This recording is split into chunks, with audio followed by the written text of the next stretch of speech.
Job chapter 2. Again, on the day when God's sons came to present themselves before the Lord, Satan came also among them to present himself before the Lord. The Lord said to Satan, "Where have you come from?" Satan answered the Lord and said, "From going back and forth in the earth, and from walking up and down in it." The Lord said to Satan, "Have you considered my servant Job? For there is no one like him in the earth, a blameless and an upright man, one who fears God, and turns away from evil.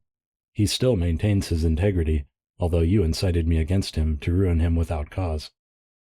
Satan answered the Lord and said, "Skin for skin. Yes, all that a man has he will give for his life. But stretch out your hand now, and touch his bone and his flesh, and he will renounce you to your face." The Lord said to Satan, "Behold, he is in your hand. Only spare his life." So Satan went out from the presence of the Lord and struck Job with painful sores from the sole of his foot to his head. He took for himself a potsherd to scrape himself with, and he sat among the ashes.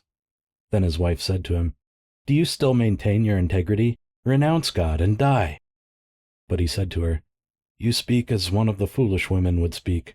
What, shall we receive good at the hand of God, and shall we not receive evil?" In all this Job didn't sin with his lips.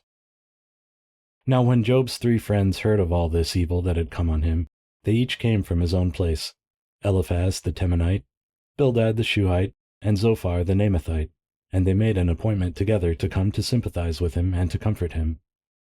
When they lifted up their eyes from a distance, and didn't recognize him, they raised their voices and wept, and they each tore his robe and sprinkled dust on their heads toward the sky.